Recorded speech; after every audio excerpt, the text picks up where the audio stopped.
This is a live look at a growing memorial to Shanann Watts and her two daughters, Bella and Celeste.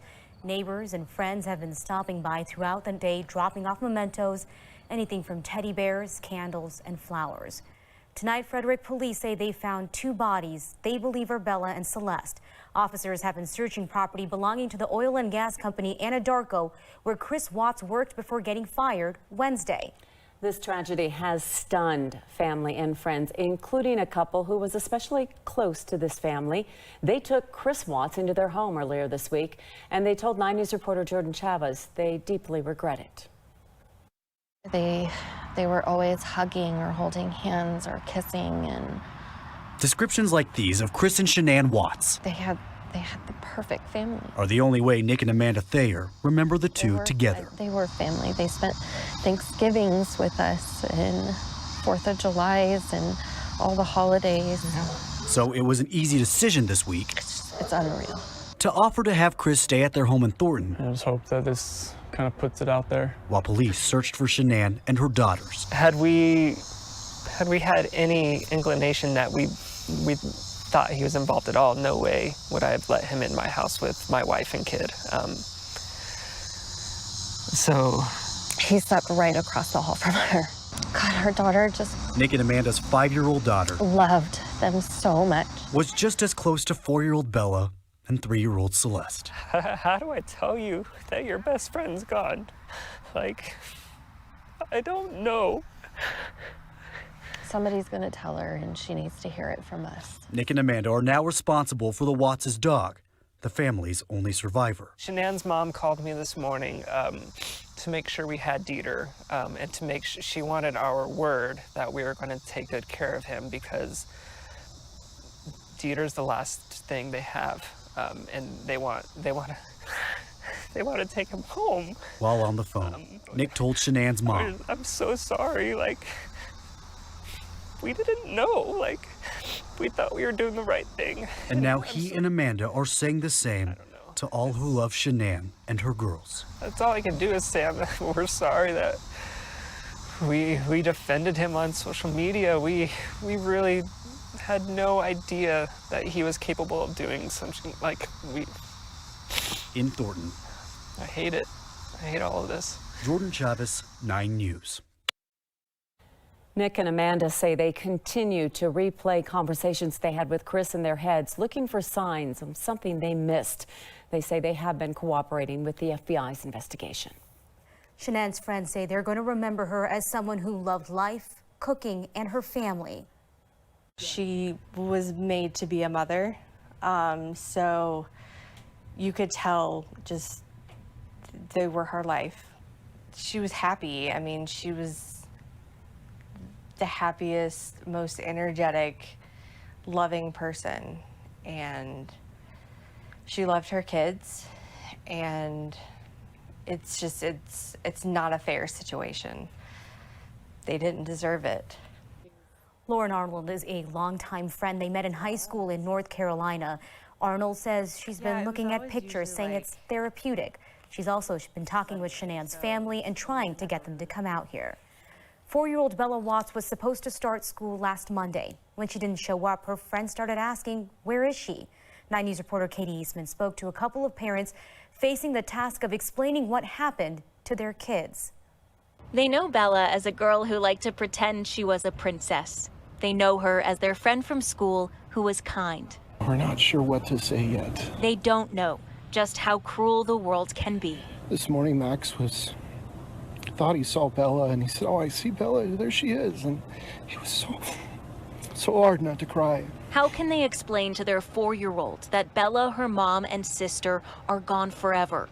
How, when they themselves can't understand? I told him that she wouldn't be coming back to school anymore, and that she and her sister and her mom were in heaven, and that they were very happy and they were together. And he had a million questions after that. Cameron called Bella his favorite girlfriend. Bella called Max her boyfriend too. Bella kind of had a crush on Max, and he really liked her. She was very sweet. At 4 years old, they had already learned a little bit about love, the lesson of losing it came too quickly. He just knows that she's not there for him. Katie Eastman, 9 News. Friends of Shanann plan to hold a candlelight vigil for her and the little girls tomorrow. They say it's a way to remember them and begin the healing process for the community. The vigil will start at 8:30 tomorrow night outside the family home. Just 15 hours after we learned police arrested Chris Watts, he made his first appearance in court today. He will stay there. There is no bond, and so far, no charges. The DA says he has until Monday to file charges. Right now, he's being held on suspicion of first-degree murder and 3 counts of tampering with a body. The district attorney said the murders happened inside the Watts home. Watts has no prior criminal history in Colorado. A lot of people want to know if Watts could also face a murder charge for his unborn baby. The simple answer is no. 9 News legal analyst Scott Robinson explains. Colorado does not recognize an unborn child, literally at any stage, as a person for the purposes of our murder statute. So the easy answer is no. The father of the unborn child cannot be charged with murder relating to the unborn child. Colorado has no fetal homicide law. Now, you may remember the same debate came up in the case of Dynell Lane. She was convicted of cutting Michelle Wilkins' baby from her womb in Boulder County. Wilkins survived, her baby did not. The bill to make a fetal homicide law failed in the state legislature. Robinson says Watts could be charged with unlawful termination of a pregnancy, which is a felony. He also said, though, if Watts is convicted on 3 counts of murder, the other charges won't matter. Robinson says Watts would never get out of prison. Formal charges are expected next week. Hours from getting home from the airport to this all kind of coming out. So we had a couple hours to kind of talk about it, and we admitted, like, this doesn't look good for Chris. You know what I mean? Like, but you believed him. We did, and we feel so stupid about that now. Like, trusting him to stay the night in the same house as our daughter. I mean, I'll never let that go. Like,